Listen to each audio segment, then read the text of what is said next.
No bold coming straight to 2. We got a VO, couple VOs, and a full screen in 3. 20.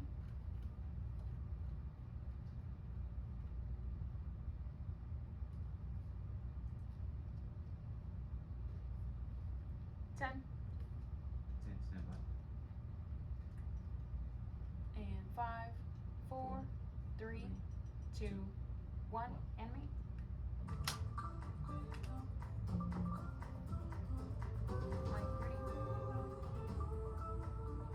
Good evening and thanks for joining us for CW30 News right now at 9 o'clock. First off tonight, Shelby County District Attorney Steve Mulroy firing back at Shelby County Sheriff Floyd Bonner after claims he made Wednesday that the indictment of 9 of his jail deputies is politically motivated. Right now, Bonner leads the field of candidates in the Memphis mayor's race. But today, we learned new details of a Shelby County grand jury indictment against those officers charged in connection to the death of inmate Gershon Freeman at 201 Poplar last October. One of the 9 officers charged has not yet turned himself in. This footage you're seeing right on your screen right now shows the officers beating Freeman. Savon Jones and Courtney Parham charged with second-degree murder and aggravated assault. The other 6 officers were charged with aggravated assault leading to the death of Freeman. Wednesday, Sheriff Floyd Bonner called the charges politically motivated. Bonner has repeatedly claimed the release of the video he just saw was illegal. Shelby County District Attorney Steve Mulroy challenged those claims today. Law that says the TBI investigative file is investigative file. Now the question the full screen and then is any third-party document or piece of video that happens to come into the possession of TBI, is that part of the investigative file? Full screen's up. Well, Attorney Ben Crump, whose team is representing Freeman's family, sent a statement this afternoon which said in part, these indictments reflect the fight for justice for so many who die in custody. No person deserves to die in prison at the hands of those who are responsible for them and their care. Well, the 8 Shelby County Sheriff deputies who have turned themselves in are due in court for the first time on October 27th. Yesterday's news that 9 Shelby County deputy jailers were being indicted added a huge political twist to the Memphis mayor's race. With Bonner leading the mayoral race and thousands of votes already cast, CW30's Zaria Oates asked voters if these latest developments would impact their decision. The countdown to the Memphis October 5th election is here, but not without a potential September surprise during early voting. Mayoral candidate and current Shelby County Sheriff Floyd Bonner defended 9 of his deputy jailers, now indicted in connection to the inmate death of Gershon Freeman. Fellow mayoral candidates Karen Camper, Van Turner, Michelle McKissick, Paul Young, and J.W. Gibson released statements criticizing the sheriff's announcement, calling it tone deaf and astonishing. Some voters don't think Bonner's announcement will change votes because some support a candidate with a track record in law enforcement. We need someone to come in aggressively and take control of the city like we had prior. Insinuating she's voting for candidate Willie Harrington, one of the only candidates to say no comment on Sheriff Bonner's announcement.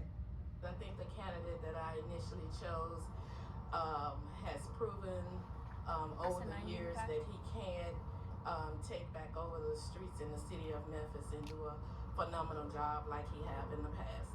Other voters supported Sheriff Bonner's comments. I will agree with Floyd Bonner that I think it really is a political motivation.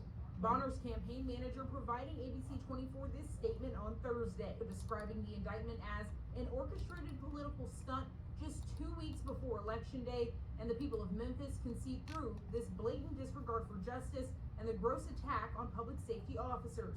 A historian at Rhodes College felt differently. Bonner's accusing the DA of playing politics over the case, and Mulroy's like, I'm not running this case, right? I'm not in charge of the case. And so what are you even talking about right now? So, you know, the person who wins the playing politics prize for the day is Sheriff Bonner. No one's playing politics harder than he is right now. That's why some voters plan to hold off until October 5th to cast their ballot. But if you're not waiting until October to vote and you know who you're choosing for mayor and city council, you can cast your ballot now until September 30th during early voting. In Memphis, I'm Zaria Oaks. Well, also tonight, a federal court date is set for the former Memphis police officers accused in the January death of Tyree Nichols following a traffic stop. Today, the judge locked in May 6th next year as the trial date.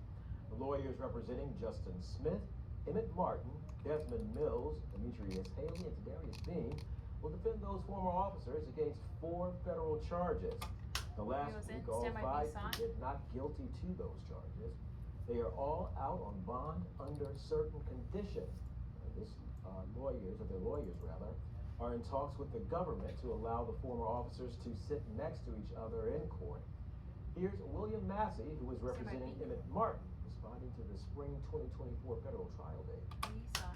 We have begun the process. Have to be done. Continued VO committed to lead. For a trial date. I would like to see everyone be able to talk with each other. But the lawyers can talk with each other, so I guess that's the way it will just have to be done. Mike Rudy? A federal trial date scheduled May 6th is expected to last a little more than a week. Now, former officers also face several state charges, including second-degree murder. No date has been set in the state's case. Well, tonight, hundreds of criminals are off the streets of Memphis, part of a nationwide crime bust. Our Kevin McNamara is in the studio right now with us with community reaction. So, Kevin, what are people saying and what kind of crimes are the folks in the state? Yeah, that's right, Rudy. It's called Operation North Star, and nearly 250 people were arrested in the Memphis area alone. They had a chance to go out and speak to the communities impacted by taking these alleged violent offenders off the streets. And they do say things have been getting back to normal. See your package. If they drink and they shoot it, you know, they might want to shoot the wrong direction. One of the nearly 250 Memphis area people taken down by Operation North Star was Christopher Smith, who was wanted for the murder of a 3-year-old child in a Whitehaven apartment complex back in June.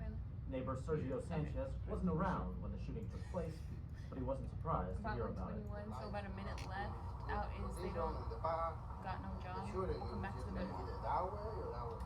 Here, shooting and no lights. The place looks like almost halfway empty, so things happen. So a lot of windows broken. Police say Smith had gotten into an argument with another man before firing shots into a group of people, including him, but instead hitting a child. He was later arrested in Tullahoma, Tennessee. Another notorious Memphis criminal arrested as part of the operation was Justin Blue, an 18-year-old facing a whopping 34 charges, including first-degree murder.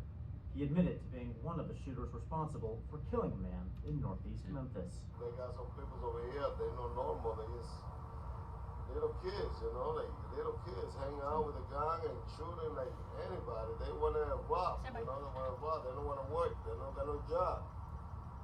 Mike Kevin, there he is. Now, this was actually the third Operation North Star. This one took place across 20 different cities, including New Orleans and Jackson, Mississippi. Officials say as a result, around 4,400 people were arrested nationwide. Rudy?